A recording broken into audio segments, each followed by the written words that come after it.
So hi everybody. Normally we'd be in a room together and you'd see a guy standing in front with a ranger uniform and a ranger hat on, the classic flat hat, and I'd start a talk.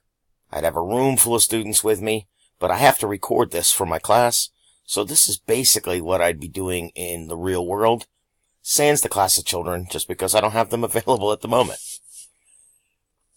What is it about movies that you love? Like you personally. You know me, I love action movies, I love comedies. I love anything that tells a story that really gets into your heart. So I love a good romance, Notting Hill, John Wayne's The Quiet Man. Love it. You know, if I asked anybody to raise their hand and say, who's laughed at a movie? Or who's cried at a movie? Almost every hand in the room would go up. Even the kids that don't want to admit it will admit that they've cried at some cartoon when everybody else is admitting it too. So that brings us to our talk about movie making. You know, today we're going to have an activity. It's going to be fun. We're going to be using toys and iPads to tell a story by using stop-action photography, making a stop-action movie. At the end, it's going to be really great because what everybody creates is hilarious, it's funny, and it allows you to be free with your own thoughts and make your own story. And that's a great thing, isn't it?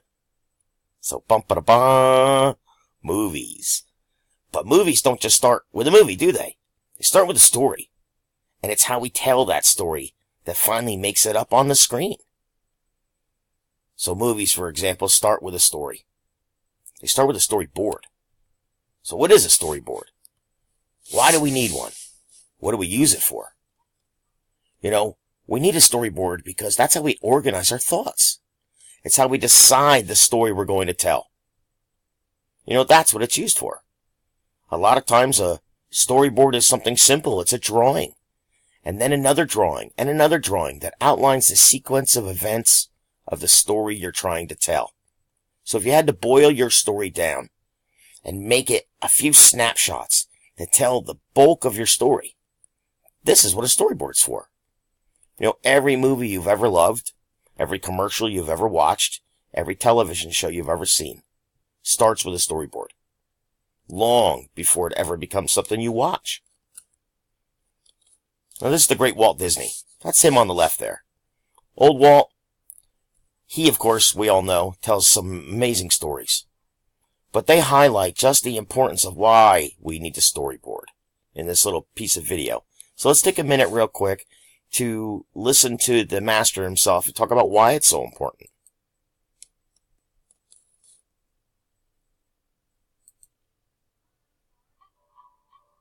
Storyboard artist isn't necessarily Michelangelo, isn't necessarily a fabulous animator. What a great storyboard artist is a great communicator. A storyboard artist is a great communicator. This is a storyboard drawing, one of the essential tools in the making of an animated film. Storyboards allow filmmakers to see a blueprint of the movie before we go into actual animation. See, isn't that a great way to describe it? A blueprint of the movie you're making. A blueprint of your own personal invention. Disney developed the use of storyboards way back in the 1920s for his classic Mickey Mouse cartoon, Steamboat Willie. Storyboards are like little comic book panels of the entire movie, and they're used by tacking them up on a bulletin board so you can actually see the continuity of the movie. You can see the rough staging, camera positions, you can see the acting of the characters, the dialogue is written underneath. So you could see how storyboards start as a drawing and turn into something real, something that we could see. I love that about movies. Now, we don't need that. We can keep going on our journey.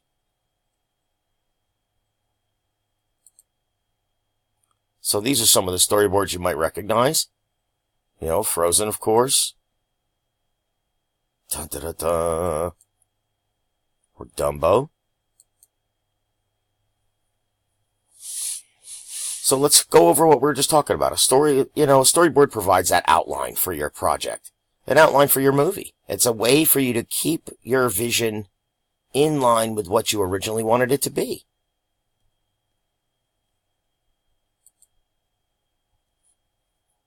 See, storyboards, this is how we generate ideas. This is how we brainstorm, because sometimes the story isn't being told the way you want it to be A storyboard helps us identify those changes that we need to make and helps us refine the story we want to tell. So look at old Mr. Edison there, with Henry Ford and Harvey Firestone of Firestone Tires. Now, you don't want to rush a story. You want to think about it. You want to decide on it, of course. A storyboard's just a guide, but it doesn't mean it's what you have to do like it's the law. That's the beauty of a storyboard. You can make changes to it. You can adapt. Maybe there's something you find doesn't work. The storyboard is a great way to adjust that, isn't it? See, this one's my favorite. A Bug's Life. One of my favorite classic Disney films. All those bugs. But this story is being told through images. In film school, I used stick figures. My drawings were near this good.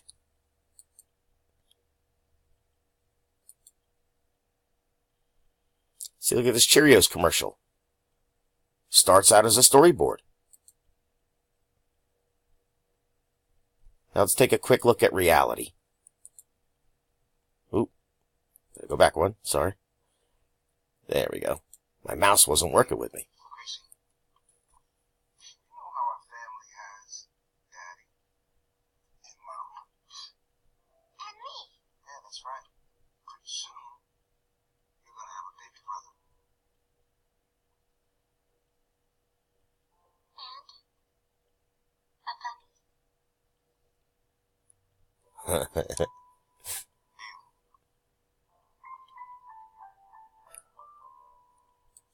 So now let's go back real quick and look at that storyboard. You notice there the finger that's pushing that Cheerio over. They've decided that long before it's ever filmed.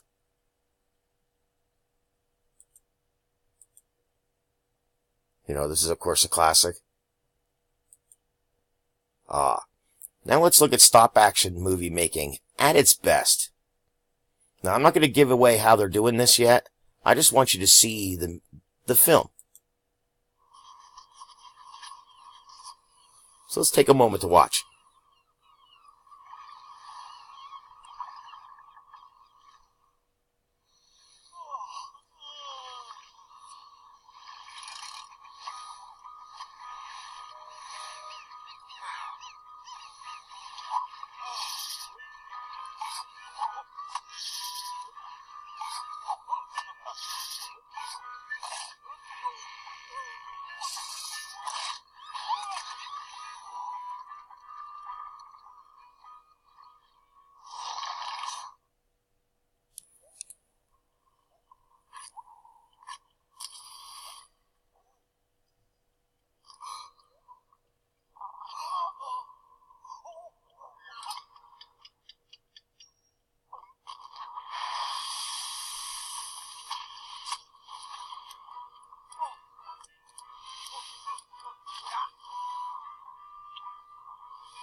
Amazing.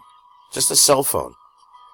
Put up above the beach, looking down, raking the sand to create an image. Cleaning it, raking it again. Cleaning it, raking it again. That's what we're going to be doing today. Okay, it might not be quite as great as what you're seeing, but this is where we're going to start. How did those people get to be able to do that? It's because they tried things like what we're going to do today first. So we're going to have some fun and we're going to make a movie. Yay. Now, let's get started on your team storyboarding. You have 10 minutes. That's 10 minutes to come up with an idea. Start writing it down, drawing pictures of it, organizing your thoughts. Okay, ready? Begin. Okay, and then normally we'd go through our 10 minutes, let the kids in their groups. See, the children are in a class. They're in groups of 5 or 6 children. Roughly 30 children total. Now they're breaking out and there's noise and commotion and they're all talking. They've had their 10 minutes. Now I introduce them to the tool that we're going to be using on their iPads. It's actually an app called My Create. It's fantastic if you've not used it before. but it allows you to take a camera in the iPad, take a shot. That's what's on the left side. And then you can use a ghost image on the left to line up your next shot on the right and take a second picture. And if you know anything about film, it's all about frames per second. So when you see over there where it says FPS 10, that's 10 frames per second. So that means you have to shoot for a 1-minute movie. Lots and lots of frames. For 60 seconds at 10 frames a second, you've got to take 600 pictures to make a 1-minute movie. That's a lot of pictures, which means a lot of small movements. So you're taking a picture, making a movement, taking another picture, making another movement. Over and over and over. And you can see on the bottom how they line up. This allows you to see what's working, and you can even use a little trash can symbol that's there to delete an image if it doesn't work for you. See, we've highlighted that for you here. You can import images from your camera roll, so if you took a bunch of pictures to make like a chopped scene where you've got a jump scene or jump action, cameras going back and forth to two different topics, you can do it in this way.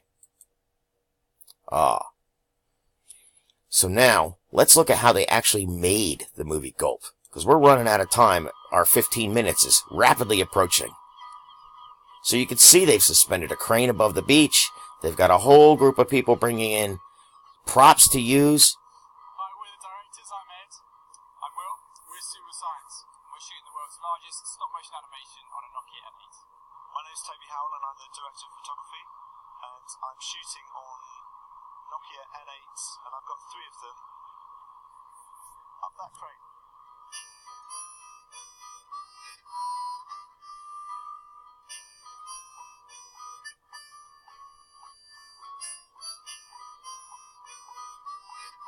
Look at all the work they put into this. World's smallest stop-motion film. Our brief was to shoot the world's largest stop-motion film. So the story is man catches fish, man becomes bait. See, there's our storyboard. Swallowed by bigger fish. Man accidentally sets off chain reaction and gets spat out of bigger fish. Hello, I'm Jamie Wardley and I'm the principal sand artist. So we've got various different elements in the. So they're raking all the sand to create their imagery, all their shots. Now, we're running out of time for this video purposes, so normally I would go a lot longer. Now, this is another stop-action movie that shows how it's done really well.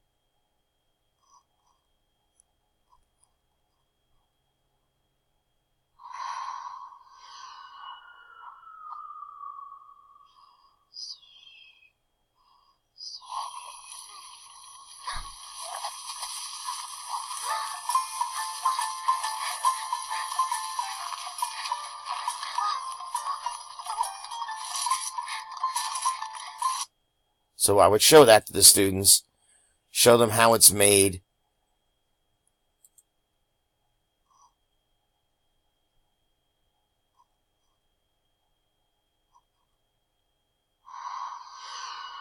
So Tiny Dot finds herself in this magical, magnified world, and she kind of wakes up and suddenly hears this encroaching kind of wave of destruction, which rolls into the screen, and we see that effectively the background is actually unraveled. So we're telling that story, and then we end with that, and it's time for the students to start making their movies. So they would make their movies, have fun. It becomes this cacophony of noise, just lots of noise, lots of activity, lots of fun. The kids make their movies. They get done after a set period of time. Usually we give them around 30 minutes to actually film all their scenes, and then we show them. We collect them. We compile them, we put them up on the main screen in our classroom, and all the children get to watch their work. Some kids are a little embarrassed, but usually it winds up being lots of laughs, because when they do it right, it's actually a really great thing. And the kids are so happy that they've done it right, that they are overjoyed. And it winds up being a really great event for us normally. Now, this is just one example of one of the teaching tools that I use. The stop-action movie making is one of the things we do. We do other things, but I only have time to film for this. So, that is it. Thank you so much for taking the time to listen. I wish I could show you a little more effectively than what's on my iPad, but I'm a pretty insecure guy. I want to do everything perfect. So I hope this turned out well. Have a good one. Thank you so much. Bye-bye.